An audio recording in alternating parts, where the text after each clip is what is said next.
Salams and welcome to part 3 of the Moral and Spiritual Transformation in Islam. Selected lectures and writings by Dr. Maulana Fazlur Rahman Ansari and promoted by Ahsan Academy of Research and by Shelvcraft. You can get copies from them, and edited by Abdul Choughley. Acknowledgments on page 4 or 5 of the introduction. Before the introduction of this book, acknowledgments by the author Abdul Choughley as follows. Mahdie Kriel has been pioneering contributions in transcribing, compiling and editing lectures and articles of Maulana Ansari. He deserves credit for his substantial interest and remarkable devotion to promoting the life and thought of Maulana Ansari through his publications. In more than one way. I'll try and figure out a way of how to hold these two together. I don't know how to do that. Let me just try and see if I can do that. I don't know if that will help. My hands are going to get tired, but let me just try like this. Okay. I don't know if that'll be fine like this. Okay, I'll just try and figure out something. In more than one way, Mahdie has provided collaborative support for my works on Maulana Ansari, and these are the words of the author A.K. Choughley. When I presented my ideas on this proposed work, he granted me permission and his du'as. The title of the book was suggested by Mahdie, which encompasses the versatile contributions of the distinguished scholar of the 20th century. It has always been 20 years since the first edition of Islam to the Modern Mind, edited by Yasin Muhammad, appeared in 1999. The study on the eminent scholar Maulana Ansari was inspired by Anwar Essa of Shelvcraft. His profound admiration for this prominent figure in Islamic resurgence culminated in the number of books which he published. Several editions with a print run of 10,000 copies were distributed at no cost to individuals, academics, universities and organizations in many parts of the world. This was a mammoth task which Anwar and his family members meticulously carried out. Another important work, Islamic Intellectual Revival of the Modern Mind, contains articles and lectures which have been compiled and edited by Mahdie Kriel. In fact, these two books are the foundational sources of Maulana Ansari's significant contribution to contemporary Islamic thought. Two other works commissioned by Anwar, namely Fazlur Rahman Ansari, Life and Thought, and the other one, Islam. I don't know if I've got that book. I've got it over here. And these are all gifts that I've received from Anwar S. Alhamdulillah. This is the one, Fazlur Rahman Ansari, his Life and Thought, also by Abdul Kader. Choughley will go into this at another stage. So two other works commissioned by Anwar, which is Fazlur Rahman Ansari, Life and Thought, and Islam and Introduction by Abdul Kader Choughley, are representative of Ansari's immense fame. The groundswell of interest in all these works can be gauged from the international interest to his Islamic contributions. South African Muslims have been honored in the first half of the 20th century by the presence of the spiritual luminary Maulana Abdul Alim Siddiqui Rah'ma'tul'laah. His message of moral and spiritual armament was anchored on his Tablighi vision. Maulana Siddiqui's lectures in 1934 and in 1952 were transcribed by Mahdie Kriel and edited by Yasin Muhammad. The roving ambassador of peace was widely acclaimed for its lucidity and concise presentation of this great scholar's Islamic learning. I don't know if I've got other copies of these. I've got some books here. This is Islamic Intellectual Revival. This is by Mahdie Kriel. This is a book by Mahdie Kriel. Please try and get a copy of this book. I don't know if I've got other books lying around here. I've probably got them lying around somewhere. I'll probably keep them in a more orderly fashion next time, right? The roving ambassador of peace was widely acclaimed for his lucidity and concise presentation of this great scholar's Islamic learning. Another study, Abdul Alim Siddiqui and his mission, by Abdul Kader Choughley, focuses on the revered scholar's multidimensional approach to tabligh. And I think this is the book that we're looking at. Yes, Abdul Alim Siddiqui and his mission, which is this book over here, which is again by Abdul Kader Choughley.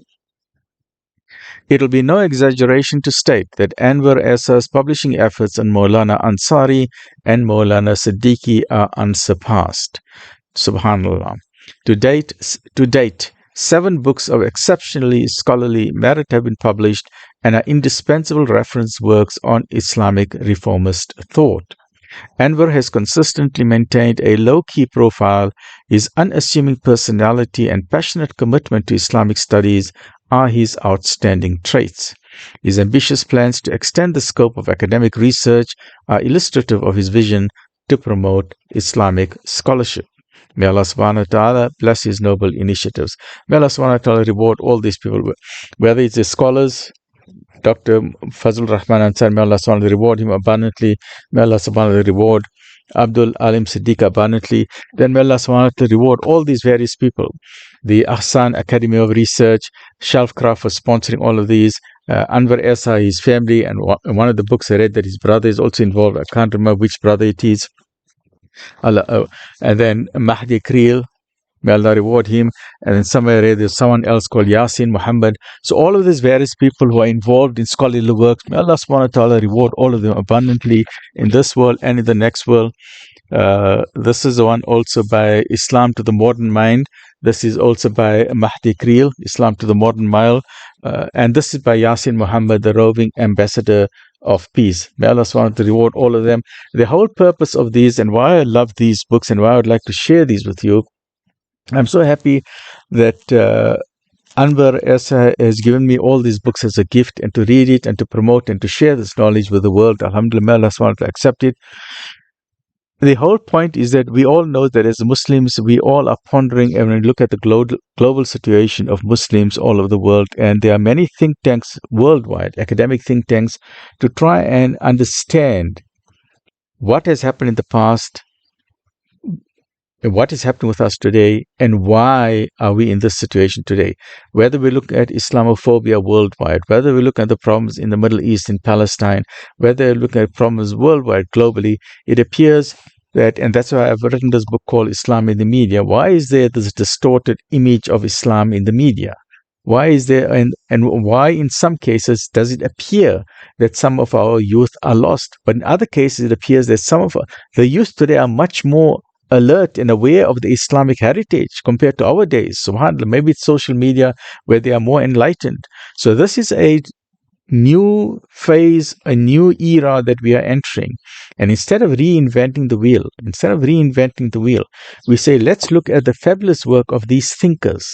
These thinkers, Ansari, Abdul Alim Siddiqui, these were the giants. So let's look at their thoughts. So please, whatever I'm talking here, accept what is good, forgive my errors, but I will try and keep the original source as much as possible. But please take this, absorb the information, implement it in your life, and share it with other people. And may Allah subhanahu wa ta'ala reward you with that, not only in this world, but in the akhirah as well. Because at the end of the day, we have what is known as the EFTA, an electronic financial transaction. That is how the world functions.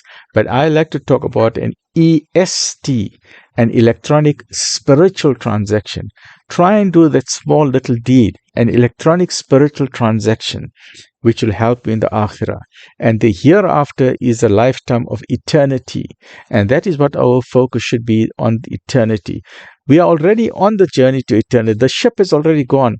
The earth, the planet Earth, is a ship that's going towards the akhirah. We've got no choice in the matter. All of us in dunya are going to the akhirah, irrespective of your religious belief. So whatever little we can do, may Allah subhanahu wa ta'ala accept it, forgive us our errors, reward those who are upholding the banner of Islam, guide us and grant us His good pleasure. Because that is the only thing that we should focus on. What can we do to earn the good pleasure of Allah subhanahu wa ta'ala, to earn the pleasure of Nabi sallallahu alayhi wa sallam, the greatest man who set foot on earth, and through the generosity of Allah subhanahu wa ta'ala. Because we cannot earn paradise. Paradise is too expensive.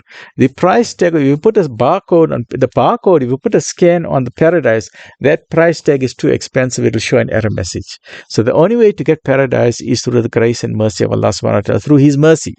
So we make dua that Allah, through His mercy, grant us His good pleasure and nearness to Him, and in the neighborhood and nearness to Nabi sallallahu alayhi wa sallam, for you and your family, for myself and my family, and all those who love Nabi sallallahu alayhi wa sallam. Ameen. Ya Rabbil Alameen. Alhamdulillahi Rabbil Alameen.